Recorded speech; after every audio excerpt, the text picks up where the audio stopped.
Hello, gentle reader. Welcome to Coffee and Books with Ella.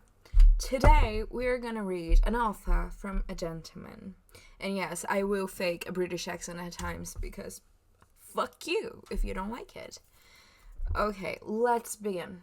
It's the third book from the Bridgerton series. I read the first one ages ago. I don't remember anything that happened in that book. I remember not liking it. I finished yesterday Anthony's book, and I want to do this because I want to get to Penelope's and Colin's book before season 3 drop out, which is in 6 days, I think. Today is May 9th. So yeah. So let's go! To be completely honest, I liked the second book better than the first one, for sure. Would I read again? Hell no. I give it like 3 stars? Maybe 2.5. Not that great. Chapter 1. She'd have plenty of time that evening to get to know the 2 girls. She'd show them the nursery, and then they'd become friends. And before long, they'd be sisters. Sophie smiled. It would be glorious to have sisters. Girl, you're not having sisters. This is pissing me off. For starters, that this is kind of like Cinderella. But none of the other books have like fairy tales retellings. So why are we having this? Why is this happening? Did Julia Quinn not have creativity to write her own story? Sorry.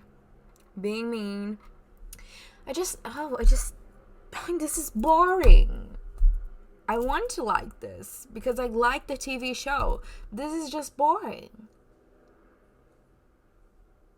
But I liked in this part where the mama say she will marry a duke or a Bridgerton. The Bridgertons, why does my piercing look fake? The Bridgertons, they have, the spice. They have the, as I would say, borogoda. So, that's fun. Okay, this is just boring. Oh my god. I don't want to read this anymore.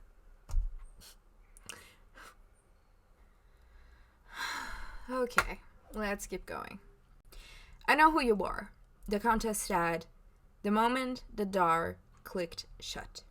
Milady, you're his bastard, and don't try to deny it. Sophie said nothing. It was the truth, of course, but no one ever said it out loud, at least not to her face. The Countess grabbed her chin and squeezed and pulled until Sophie was forced to look her in the eye. You listen to me, she said, in a menacing voice. You might live at Penwood Park, and you might share lessons with my daughters, but you are nothing but a bastard, and that is all you will ever be. Don't you ever make the mistake of thinking you are as good as the rest of us. Sophie let out a little moan. I hate when authors do this. Moan? Just for sexy scenes, please don't mix it up. The Countess' fingernails were biting into the underside of her chin. My husband, the Countess continued, feels some sort of misguided duty to you. It's admirable of him to see to his mistakes, but it is an insult to me to have you in my home, fed, clothed, and educated as if you were his real daughter. But she was his real daughter, and it had been her home much longer than the Countess. First of all, you just arrived, bitch. Shut the fuck up. Second of all, he had I don't know how to say this, child. He put his penis in someone else's vagina that created a baby. He should take care of her because he is fucking baby. She's the baby. She's the kid. Second of all, fuck you. Just fuck everybody else. Oh, I hate with all my heart the trope of like evil stepmother just for being evil. Okay. Abruptly, the Countess let go of her chin. I don't want to see you. You are never to speak to me, and you shall endeavor never to be in my company. I wouldn't want to be in your fucking company, you bitch. You are not to speak to Rosamund, what a fucking horrible name, and Posy, except during lessons. They are the daughters of the house now, and you should not have to associate... What? And should not have to associate with the likes of you. Do you have any questions? Sophie shook her head. Good, and with that, she swept out of the room, leaving Sophie with wobbly legs and quivering lip and an awful lot of tears. Okay, she's a kid. She's 10 years old. This woman is just... she's not being fucked in the right way. I like to say that of people, they're just evil for being evil. That is a lack of dick. But I don't like this. Why? Why do we have to put the Cinderella trope in it? Get creative. I know, I mean, you wrote, how many books does this shit have? 8? 9? You can have creativity. I mean, it's just the 3rd book. Your creativity should be, still be working. You should have a lack of creativity in, like, the other books, because you already wrote thousands of others. But, like, I cannot with the Cinderella trope. I can't. I really hope they change this in the TV show. Because I like Benedict. Okay, I like Benedict. And I feel like, okay, maybe I will go to like Sophie. Because I didn't like that much Daphne. I liked Anthony and I loved Kate. Love more the Kate in the TV show? Yes, I do. But I just feel like they should change this. Because the Cinderella is so outdated. We have so many adaptations of Cinderella that is just... I don't know, I think the Camila Cabello version traumatized me. No judging. Camila Cabello, I love her. But yeah. You had to change the camera. So, the father died. Surprising, isn't it? And he left on his will that he would only give like tons of money to the evil stepmother if she took care of Sophie until Sophie's 20. But she doesn't tell that to Sophie, so she abuses Sophie, making her clean the house and do chores and all of that. Like a little slave. Very original. I know. Okay, so Sophie helps the stepsisters and mothers getting ready for the masquerade ball. Another classic. And Miss Gibbons, which is a woman that works at the house. I don't care that much. She said, Miss Gibbons turned to her and beamed. You, Miss Sophia Maria Bucket, are going to the masquerade. So, whole Cinderella going on. And found himself facing what had to be the most breathtaking woman he ever seen. He couldn't even tell if she was beautiful. Her hair was rather ordinary dark blonde, and with her mask tied suddenly around her head, he couldn't even see half her face. But there was something about her that held him mesmerized. It was her smile, the shape of her eyes, and the way she held herself and looked about the ballroom as if she'd never seen more glorious sights than the silly members of the ton all dressed up in ridiculous costumes. Her beauty came from within. She shimmerized. She glowed. She was utterly radiant. And Benedict suddenly realized that was because she looked so damn happy. Happy to be where she was. Happy to be who she was. That's a lie. She is not happy with who she is. How will not her family know that is her. Like, okay, I get it. It's a mask, but the eyes are the same. This part of the face is the same. I just find this very silly. I'm mad at Benedict because he left Penelope alone, dancing, but then Colin danced with her, and we love Penelope and Colin, so that's fine. My mother, Colin began. Benedict groaned. Would like nothing better than to see my dear older brother married off. He paused, pondering his words, except perhaps to see me married off. If only to get you out of the house, Benedict said dryly. This time, Sophie did giggle. But then again, he considerably more ancient, Colin continued. So perhaps we would send him to the gallows or altar first. Do you have a point? Benedict groaned. None whatsoever, Colin admitted. But then again, I rarely do. Benedict turned to Sophie. He speaks the truth. I love Colin. I love him. So they talk for a while, and then this was desire, Sophie realized. This was what she'd heard the maids whispering about. That was what no gently bred lady was even supposed to know about. But she was no gently bred lady, she thought, definitely. She was a bastard, a nobleman by blow. She was not a member of the town and never would be. Did she really have to update their rules? She'd always swore that she would never become a man's mistress, that she'd never bring a child into this world to suffer her fate as a bastard. But she wasn't planning anything quite so brazen. This was one dance, one evening, perhaps one kiss. He teaches her how to dance while she talks about knowing who he is by Lady Whistledown. And he tries to figure out where she's from and everything. And then they dance, and he asks what she feels. And she said that it's like she feels her soul.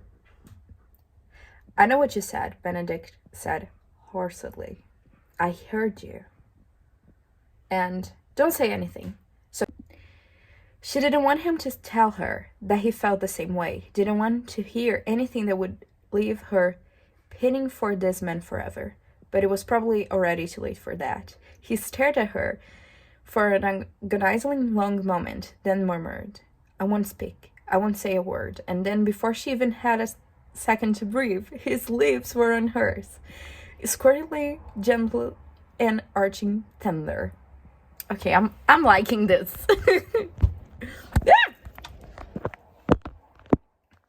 We're gonna hold it like this. I'm so sorry. With deliberate slowness, he brushed his lips back and forth across hers, the bare hint of friction sending shivers and tingles spreading through her body. He touched her lips, and he felt it, and she felt it across her toes. Strange. It was singularly odd and singularly wonderful sensation. Then his hands, I'm dyslexic, sorry. And then his hand at the small of her back, the one that had guided her so effortlessly, and their wits started to pull her towards him. The pressure was low, but I don't know how to say this. And Sophie grew hot, and their bodies grew closer, then positively burned when she suddenly felt the length of him pressing against her. He seemed very large and very powerful, and in his arms she felt like she must be the most beautiful woman in the world. Suddenly, anything seems possible, maybe even a life free of servitude and stigma. His mouth grew more insistent, and his tongue dared out to tickle the corner of her mouth. His hand, which had been holding hers in a wood's pose, slid down the length of her arm and then up her back until it rested at the nape of her hair, or of her, what the fuck am I saying? Of her neck. His fingers tugging her hair loose from coiffure. "Your hair is like silk," he whispers, and Sophie actually giggled because he was wearing gloves. He pulled away. "What?" he asked with a amused expression. "Are you laughing about? How can you know what my hair feels like? You're wearing gloves." He smiled, a crooked, boyish sort of smile that sent her stomach into flips and melted her heart. "I don't know how I know," he said, "but I do." His grin grew even more lopsided. And then he added, "But just to be sure, perhaps I'd better test with my bare skin." He held out his hand before her. "Will you do the honors?" Sophie stared at his hand for a few seconds before she realized what he meant. With a shaky, nervous breath, she took a step back and brought both of her hands to his. Slowly, she pinched the end of each of the glove's fingertips and gave it a little tug, losing the fine fabric until she could slide the entire glove from his hand. Glove still dangling from her fingers, she looked up. He had the oldest expression in his eyes. Hunger. And something else, something almost spiritual. "I want to touch you," he whispered, and then his bare hand cupped her cheek, the pads of his fingers lightly stroking her skin, whispering upward until they touched the hair near her ear. He tugged gently until he pulled one lock loose. Freed from the coiffure, her hair sprang into a light curl, and Sophie could not take her eyes off it, wrapped golden around his index finger. "I was wrong," he murmured. "It's softer than silk." Sophie was suddenly gripped by a fierce urge to touch him in the same way. I think this diagrammation of the book is wrong because there are some words that are missing and some that are connected because the book was expensive to buy, so I bought it in the illegal form. Okay, I hate it, but I love it. I'm sorry. And she held out her hand. "It's my turn," she said softly. I love Sophie. I like her. His eyes flared, and then he went to work on her glove, loosening at the finger the same way she had done. But then, rather than pulling it off, he brought his lips to the edge of the long glove, all the way above her elbow, and kissed the sensitive skin on the inside of her arm, also softer than silk. Sophie used to use her free hand to grip his shoulder, no longer confident of her ability to stand. He tugged at the glove, allowing it to slide off her arm with agonizing slowness, his lips following the progress until the area checked the until they reached the inside of her elbow. Barely breaking the kiss, he looked up and said, "You don't mind if I stay here for a bit?" Hopelessly, Sophie shook her head, his tongue darted out, tracing the bend of her arm. "Oh my," she moaned. "I thought you might like that," he said, his words hot against his skin. Actually, this is a very sensitive part of the human body, if you didn't know. I don't even know how I know this. It's hot against her skin.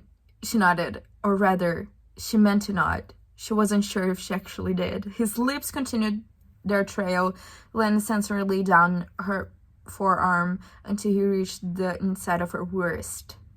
They remained there for a moment before finally coming to rest in the absolute center of her palm. "Who are you?" he asked, lifting his head but not letting go of her hand. She shook her head. "I have to know." "I can't say." And then, when she saw that he would not take no for answer, she lied and added, "Yet." He took one of her fingers and rubbed it gently against his lips. "I want to see you tomorrow," he said softly. "I want to call on you and see where you live." She said nothing, just hold herself steady, trying not to cry. "I want to meet your parents and pet your demanding dog," he continued somewhat tenderly.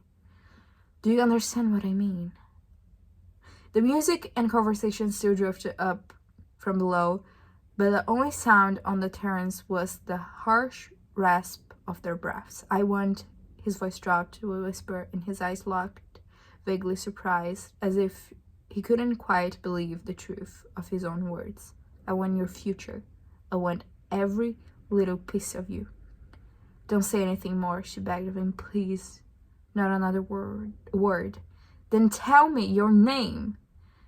Tell me how to find you tomorrow. But then she heard a strange sound, intoxicating ringing. "What is that?" "A dong," he replied, to signal the unmasking. Panic rose to her. "What?" "It must be midnight." "Midnight?" "Communicate! Communication! What?" This is so bad. Just say, like, "I'm a bastard." He will not care. I mean, they know each other for like 2 hours, and he already said he wants a future. That's a little bit precipitated of you, Mr. Bridgerton, but it's fine. He's hot, so he can. The evil stepmother discovered it was Sophie because she used one of her shoes, and then the shoe, it got like a scratch or something like that. And then Benedict appears on the house, and he's looking for the woman in silver, which is Sophie. So the evil stepmother is kicking Sophie out of the house. I'm glad the whole like evil stepmother might finish now. We are about 100 pages in, so yeah. I have no idea where this woman is going, and I have no idea why she stayed in that house being abused by those women. This just makes no sense, really. Okay, we have a 2-year time jump, and Sophie is working as a maid, and Benedict is being Benedict. Sophie's working for an imbecile that they are all at a party, they are drunk, they are trying to rape fucking Sophie, and Bridgerton appears as her Prince Charming to save the day. Benedict groaned. He was too far away to determine whether the housemaid was enjoying their attentions, and if she was not, he was going to have to save her, which was not how he planned to spend his evening. He'd never been particularly enamored of playing the hero, but he had far too many young sisters, 4 to be precise, to ignore any female in distress. Oh my god, he's not letting someone being raped! What a gentleman! Benedict asked her if she wanted to be fucked by these 3 awful human beings, and she said no. And then he said like, well, she's fired then, and she won't ever work in this district again. And then Benedict says like, fine, she can work for me. Okay. They're gonna probably like date secretly, but I don't feel like that, because like Benedict would be like, fuck, I'm a second son, I can marry who the fuck I want to marry. I don't see how we have 300 pages still to go through. Okay, but this phrase. She turned to Benedict and nodded, still afraid to use her voice. She felt as if she were choking inside, although she wasn't certain whether that was from fear or relief. Good, he said. Shall we be off? She gave a rather punted look at the arm that was still holding her hostage. Oh, for the love of God! Benedict snarled. Will you let go of her, or I will have to shoot your damned hand off. Just saying. That was a good line. This is just strange. Sophie watched them walk away, then slowly dragged her gaze back to Benedict. When she'd been trapped by Philip and his luring friends, she'd known what they wanted to do to her, and she almost wanted to die. Reasonable. And then, all of a sudden, there was Benedict Bridgerton standing before her like a hero from her dreams. And she thought maybe she had died, because why else would he be here with her unless she was in heaven? I don't like this. I just, no. She'd be completely and utterly stunned. She'd almost forgotten that Philip's friend still held her pinned against him and was grabbing her behind in the most humiliating manner. Like, I know you have the hots for Benedict, but there is a guy trying to rape you. Let's, you know.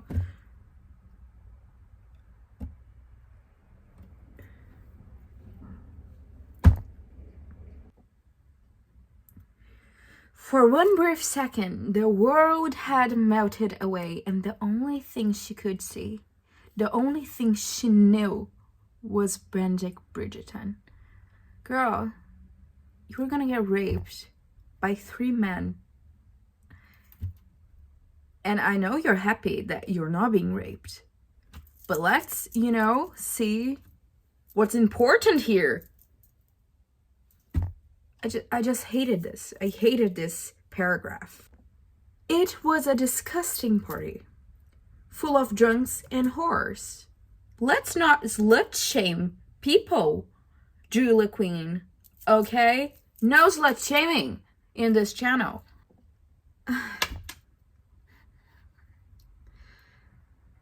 When she'd met him 2 years ago, he hadn't seemed the sort of who would frequent such events, but she'd only known him for a short few hours.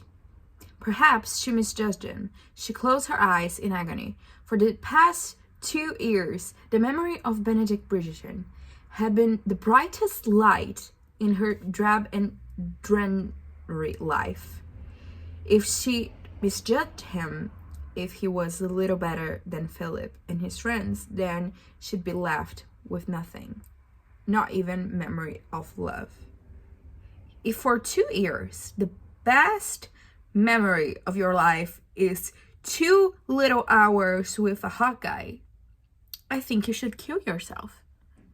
Joking, but like, let's, you know, change a little bit of our lives then, shall we? Because that is crazy. No. He smiled wittily. He just couldn't stop from looking. It had become, in a very strange way, a part of who he was. His name was Benedict Bridgerton. He had 7 brothers and sisters, was rather skilled with both sword and scratching crayon, and he always kept his eyes open for the one woman who touched his soul. Sophie gulped. Are we alone? Oui. He nodded, completely. She edged towards the stairs. I'd better find the servants' quarters. Oh, no, you won't, he growled, grabbing hold of her arm. I won't? He shook his head. You dear girl aren't going anywhere. Sophie dashed into Benedict's room, stopping briefly at the force to light her candle.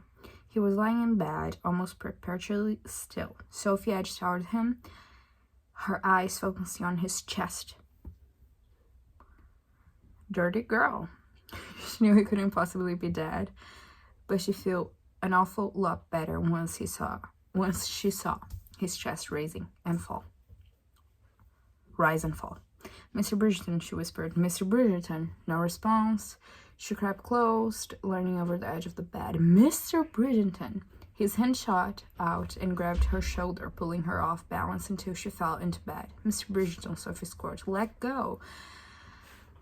But he'd started to rush and moan, and there was nothing heat coming off his body that Sophie knew he was in grip of a fever.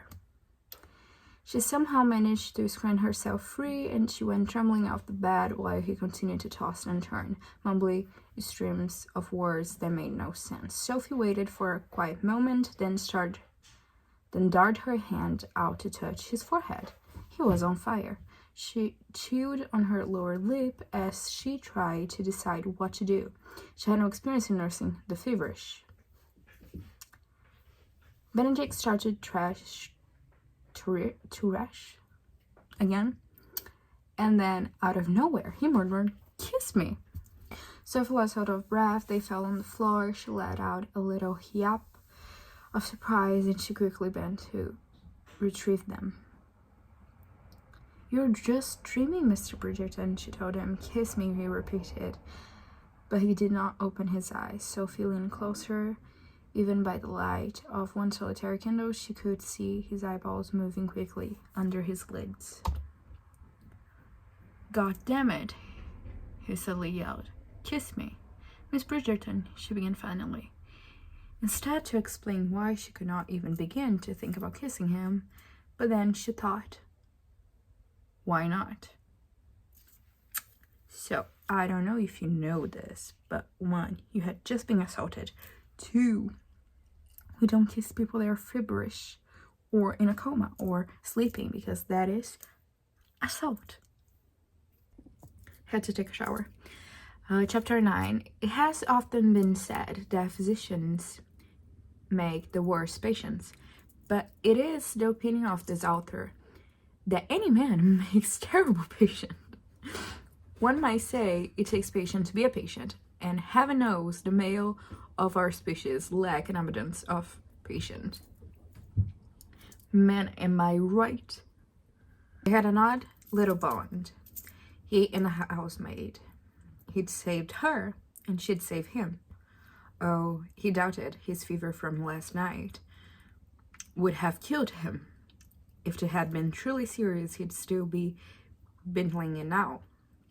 But she had cared for him and made him comfortable, and probably wasted his road to recovery. He realized he wanted her. He really, really wanted her. He wasn't certain why this so surprised him. Of course he wanted her. He was as red-boiled as any man, and one could spend a protected amount of time around a woman as genuine and adorable as Sophie without wanting her. Hell, he wanted half the woman he met. In a poorly low-intensity, non-urgent sort of way. But in that moment, with this woman, it became urgent. Benedict changed positions. Then he benched the coverlet up over his lap, then changed positions again. Well, who would expect that he wants her? So they talk, and Benedict realizes how pretty Sophie is, and then, if you understand what I mean, so he sends her away and goes for a cold swim at the river.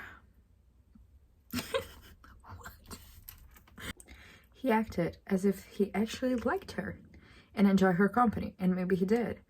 But that was the cruelest twist of all, because he was making her love him, making a small part of her think she had the right to dream about him. These people are falling in love way too fast. I think it's just hormones. I just think you're horny. With slow, silent movements, she crept out from behind the tree, trying to keep as much of herself concealed as possible. And she saw a man, a naked man, a naked Benedict. So she finds Benedict on the river, completely naked. He says for her to turn around, so he puts his clothes back, and then he gets closer to her. She calls him Benedict. She whispers, forgetting that she still called him Mr. Bridgerton. He smiled. It was a small, knowing sort of smile, one that sent chills right down her spine to another area altogether. I like when you say my name, he said. I didn't mean to, she admitted. He touched a finger to her lips. Shh. Don't tell me that. Don't you know? That's not what a man wishes to hear. I don't have much experience with men, she said. No, that's something a man wishes to hear. Really? She asked. Dubiously. She knew men wanted innocent in their wives, but Benedict wasn't about to marry a girl like her. He's going to marry a girl like her. He touched her cheek with a fingertip. It's what I want to hear from you. A sort of rush of air crossed Sophie's lips as she gasped. He was going to kiss her. Oh, scandalous. I whispered, you think? I think I have to kiss you, he said, looking as if he couldn't quite believe his own words. It's rather like breathing. One doesn't have much choice in the matter. Benedict's kiss was thunder. His lips brushed across hers in a feather-light caress, back and forth with just the barest hint of friction. It was utterly breathtaking, but there was something more, something that made her dizzy and weak. Sophie clutched at his shoulders, wondering why she felt so off balance and strange. And then it suddenly came to her. It was just like before. Okay, she begins to cry. I can't. I can't. Okay, that's just... If you kiss someone before and you kiss them again, you can tell who you're fucking kissing. This is just outrageous. This is so bad. Like, okay, she cut her hair. You can see it is her. That's why I hate Cinderella retellings. Like, it's stupid. He goes on telling that he never had the same connection as he's having now, just with the lady in silver, and the lady in silver is not real and Sophie is very real. And then he asks for her. I want you to come back to London with me, he whispered, the words trembling forth before he had a chance to consider them. Come back and live with me. She looked at him in surprise. Be mine, he said, his voice thick and urgent. Be mine right now, be mine forever. I'll give you anything you want. Oh, I want in return is you. Oh, this is so romantic. You can't even say that she's the girl you kissed before. Stupid book. Okay, we are 50% into the book. I'm gonna read the rest tomorrow. Now, I'm gonna sleep.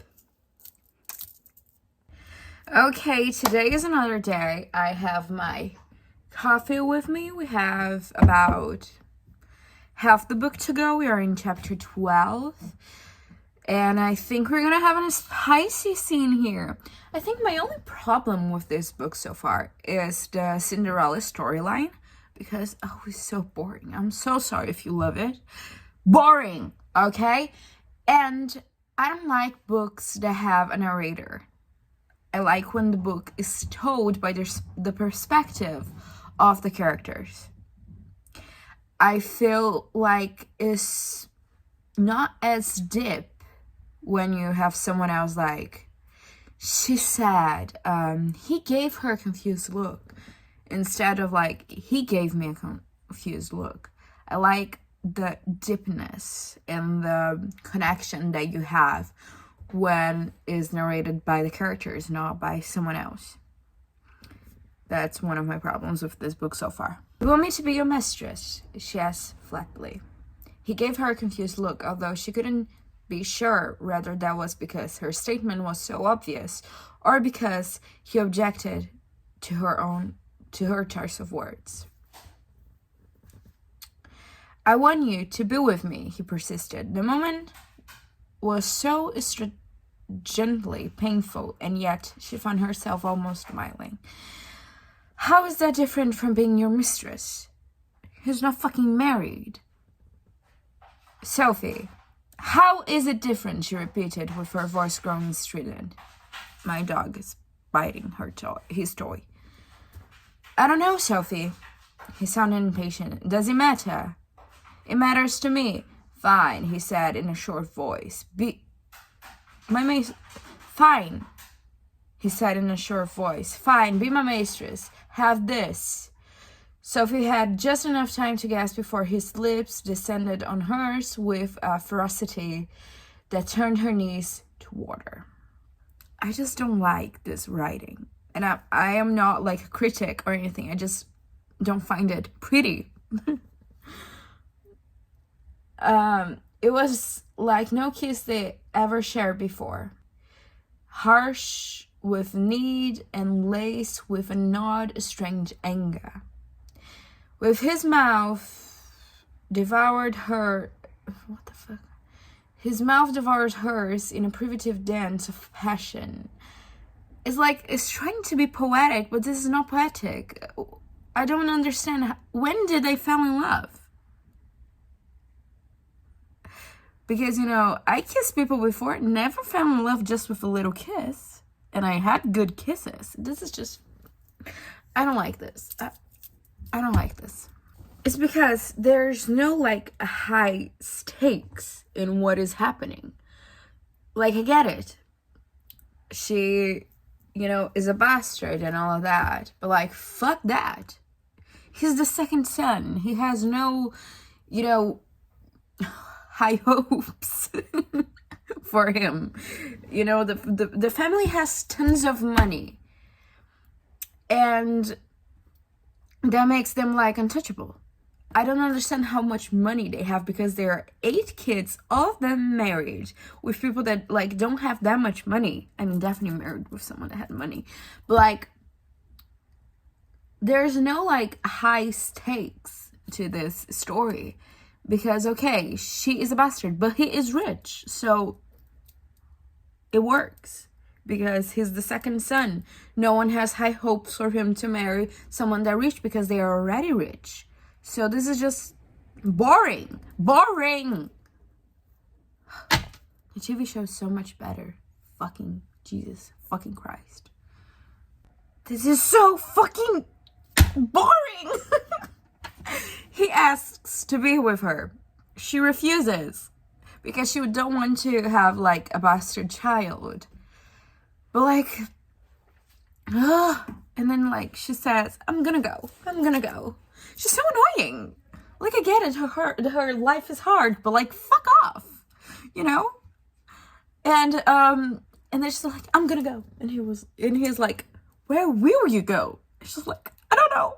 I do not think. And he's like, you don't think? Yes, no one thinks. Who wrote this shit? I'm sorry, Julia. Your TV show is good, but this is shit.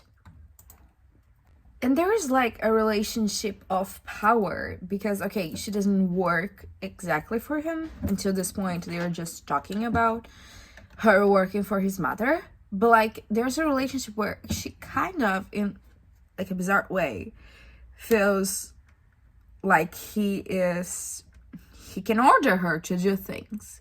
And that is fucked up. I don't like this. I like Benedict. At some points, I like Sophie. I don't like this. But I understand why people picture Lily James as Sophie, because she's fucking Cinderella. Are you trying to punish me? She said. Because I refused you. No, he said slowly, considering her words, even as he answered. No, I'm not. I'd like to punish you. And in my current state of mind, I even go so far as to say, you deserve to be punished. But that's not why I'm going to do it. Then why are you? It's for your own good. That's the most considering, patronizing. I'm sure you're right. But nonetheless, in this particular case, in this particular moment, I know what's best for you, and you clearly don't. So don't hit me again. I don't like this. I mean, it could be sexy. He's saying he wants, she deserves to be punished. But, this is just not good. This is just... I have no words. No words. No. Okay, she says that she can't be his mistress. And then he said, that's it. You're illegitimate. Oh my God, we have a Sherlock Holmes between us. Miscommunication. I hate miscommunication. Why can't just people talk? I know, because then the author would have to actually write a decent plot to the story where the miscommunication is not the center of it. Sorry. Nothing against Julia Quinn. I'm just annoyed by this book. And the point is, he would care for the children because he's not a fucking imbecile. Like, and she said, like, what about your wife? He doesn't have a fucking wife. Like, all the reasons she cannot be with him are not reasons at all because they don't exist. You could, like, write this book that has, like, 400 pages? About 400. That has 400 pages in 100. It's just, I can't. For the love of God, can this woman tell Benedict that she is the woman in silver and get over with this fucking tormenting, annoying story of she keeping information away from him? This book is turning me into a fucking monster because I'm getting so mad that I'm almost punching my computer. We are more than 200 pages in, and she did not tell him who she really is. This is upsetting. I don't want to read this anymore. I'm not going to read this anymore. He says, either she goes to London with him, or he's going to say she stole from him and have her arrested into his custody. Custody? I don't know. I'm feeling stupid reading this. I want to kill myself at this point. She said he is making her hate him. And he said, I can live with you hating me. I cannot live without you. You know her for like less than a fucking week. What?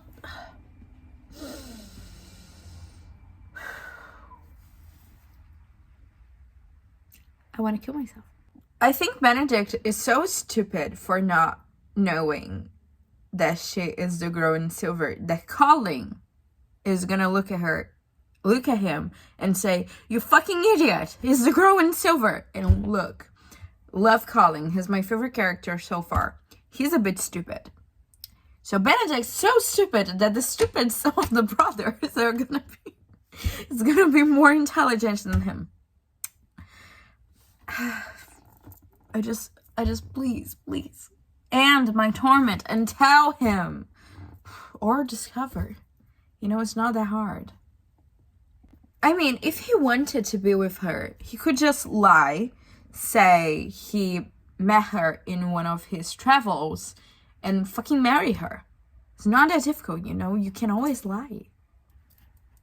Okay, Sophie met Violet Bridgerton. I love Violet. She said she's gonna give her a new dress because it would, I don't remember what she says, but the servants they're treated like human beings in the Bridgerton household, and that she will be paid a fair wage.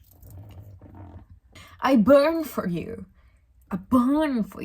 He said, his lips touching her ear. Every night I lie in bed thinking of you, wondering why the hell are you here with my mother, of all people, and not with me. I didn't want, you don't know what you want. This is just not creative, Julia Quinn, because in the last 3 books of this series, the man said they burn for the woman. I think, like, you have other ways of saying it. Like, I'm going to India. That is not far enough. Do you think there's a corner on this earth? That is way better than I Burned for You. I'm so sorry. It was great first season, but like, it's repetitive, you know, because we're in the third book of this series. And men still say they burned for their woman. Like, I would love for someone to say they burned for me. But that is just not creative. You could at least search for synonyms. Deep inside, you have the soul of an artist. No, he said, shaking his head. Yes, she insisted. I've seen your sketches. You're brilliant. I don't think I knew how much until I met your family. You captured them all perfectly, from this lay look in Francesca's smile to the mischief in the way Hamish holds her shoulders. I've never shown anyone else my sketches, he admitted. Her head snapped up. You can't be serious. He shook his head. I haven't. But you're brilliant. You're brilliant. I'm sure your mother... But they are brilliant. You're brilliant. I'm sure your mother would love them. I don't know why, he said, feeling sheepish. But I never wanted to share them. You shared them with me, she said softly. Somehow, he said, touching his fingers to his chin. It felt right.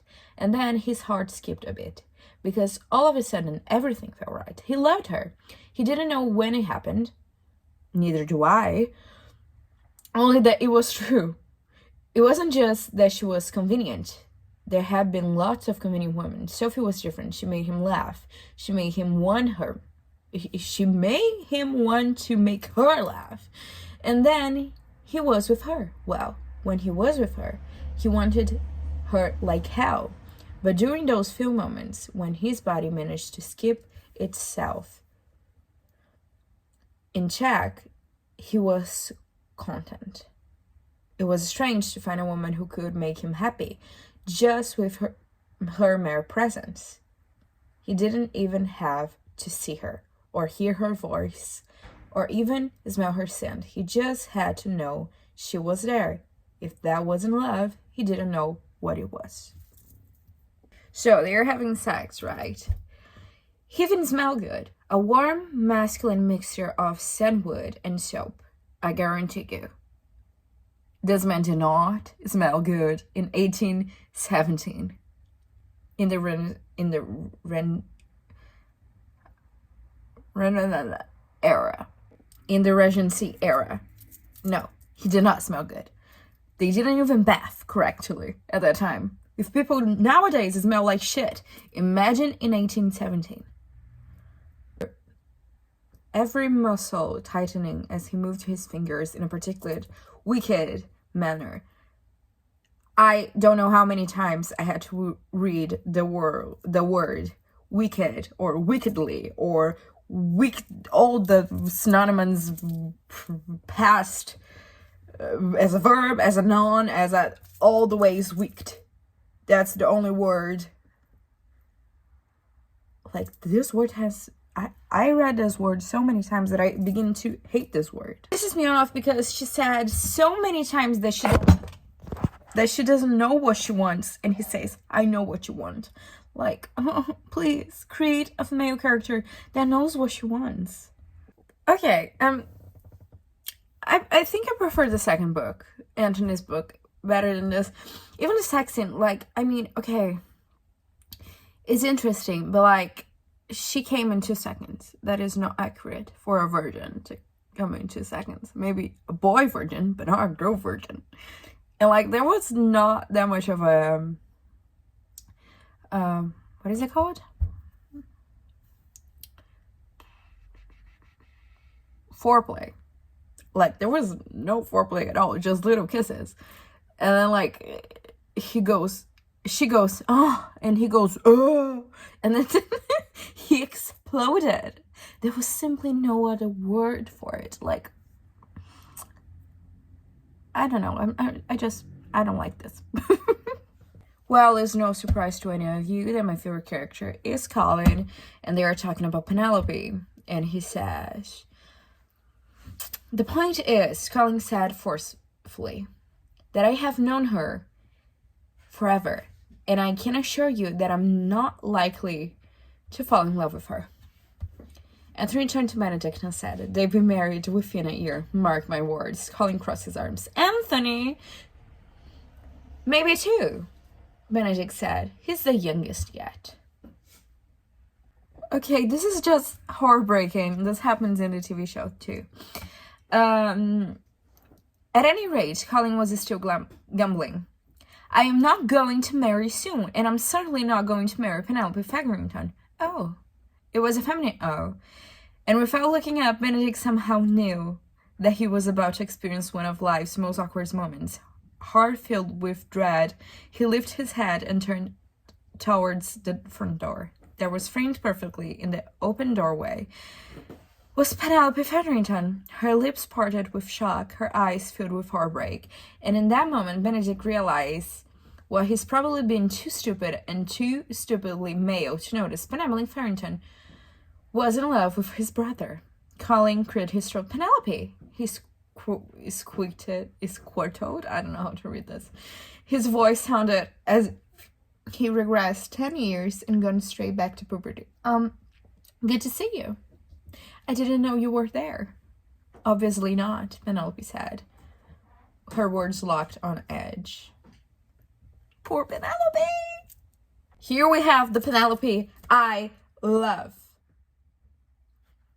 I never asked you to marry me." Colin's cheeks turned deeper red than Benedict's would ever thought humanly possible. Colin opened his mouth, but no sound came out. It was the first and quite possibly would be the only moment Benedict's recollection for which his youngest brother's was a complete loss of words. "And I never," Penelope added, swallowed convulsively when the words came out a bit tortured and broken.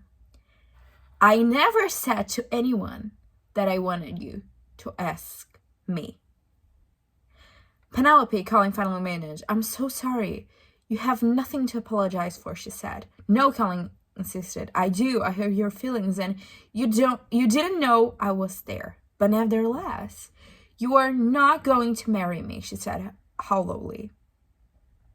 "There is nothing wrong with that. I'm not going to marry your brother Benedict." Benedict had been trying to not look, but he snapped to attention at that. "It doesn't hurt his feelings when I announce that I'm not going to marry him." She turned to Benedict, her brown eyes focused on his. "Does it, Mr. Bridgeton?" "Of course not," Benedict answered quickly. "It's settled then," she said quickly. "No feelings were hurt. Now then, if you excuse me, gentlemen, I should like to go home." Benedict, Anthony, and Colin patted as if drops in the Red Sea as she made her way down the steps. "Don't you have a maid?" Colin asked. She shook her head. "I live just around the corner." "I know, but I'll escort you," Anthony said smoothly. "That's not really necessary, my lord. Humor me," he said. Okay, I love Benedict. I love Anthony and Penelope, and Colin is an idiot.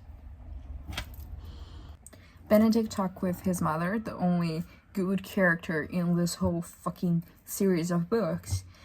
And she said that she would support him if he decided to marry someone from a different class.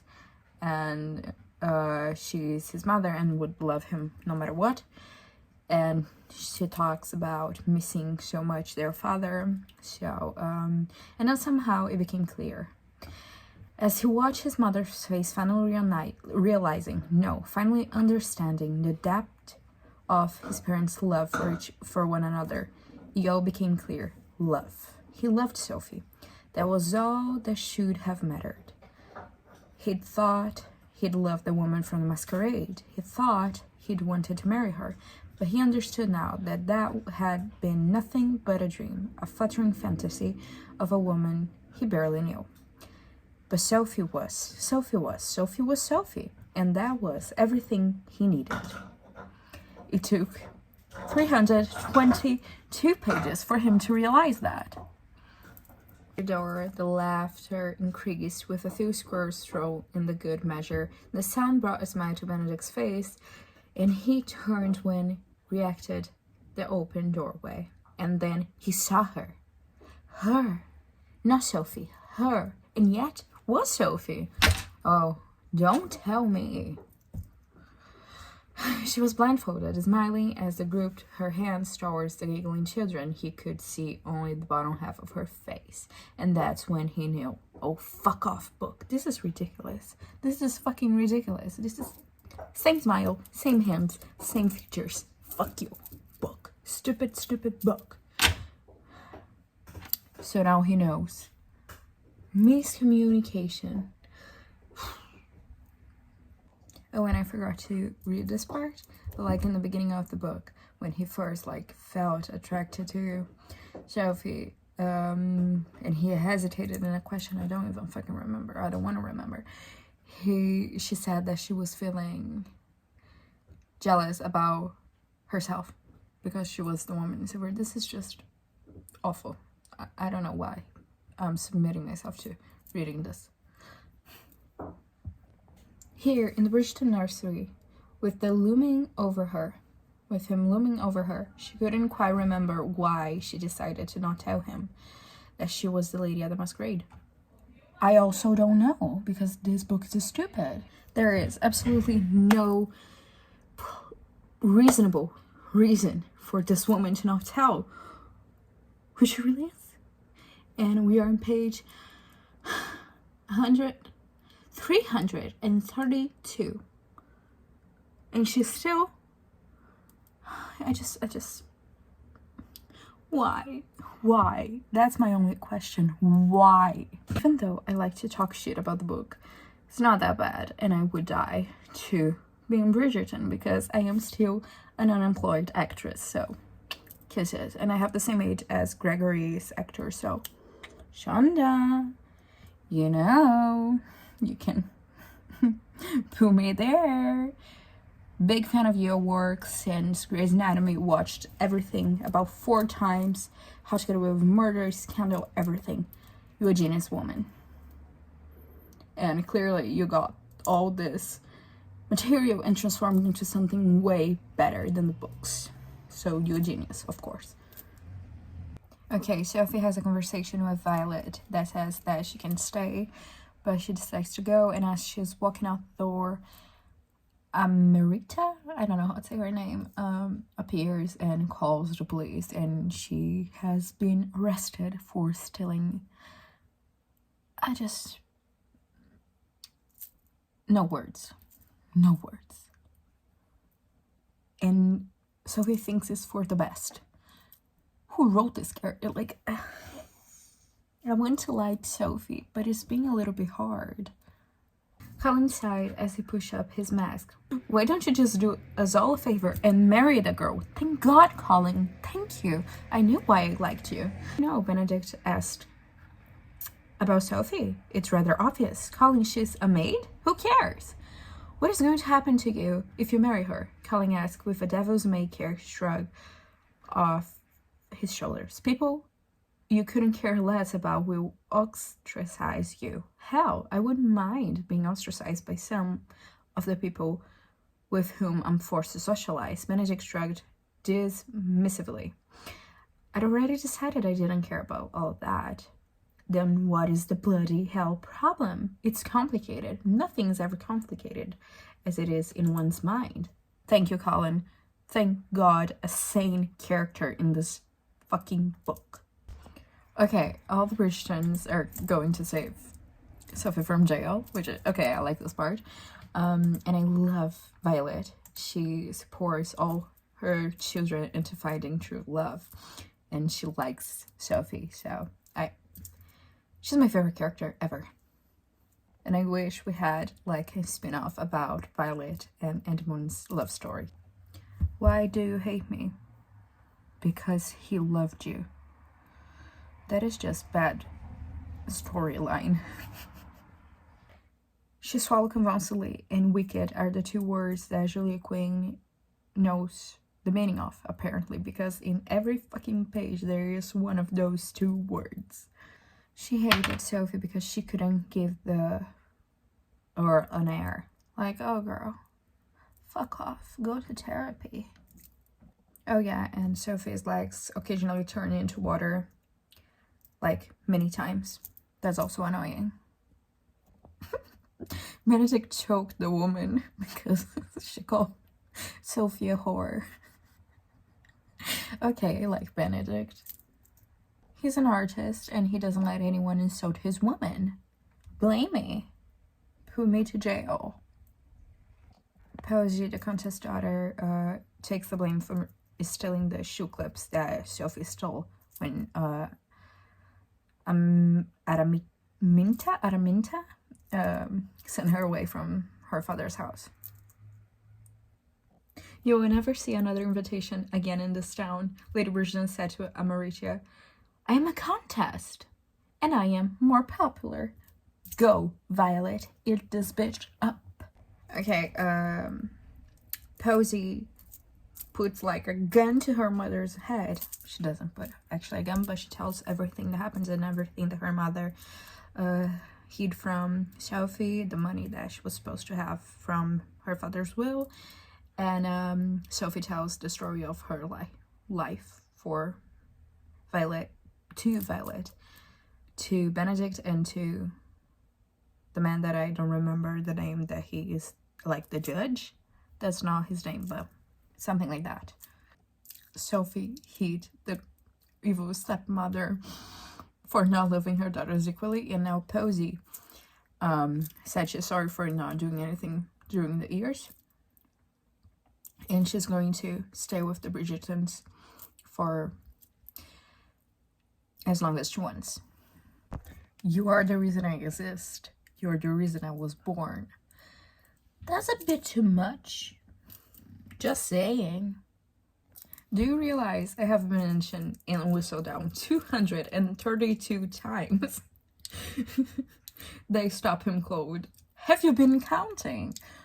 Of course she is counting. I will be counting. There's nothing better to do instead of gossiping and sex.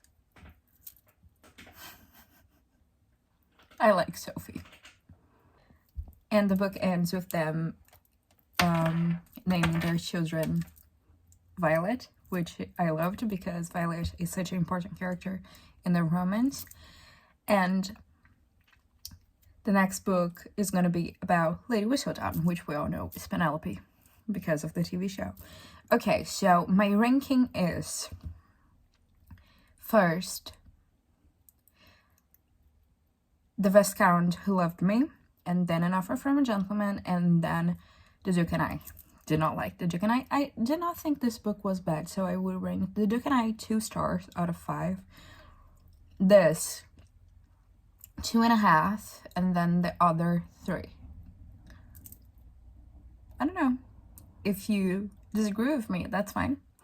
But I actually had fun reading this. I know I mostly complain, but I like complaining. That's my way of showing love.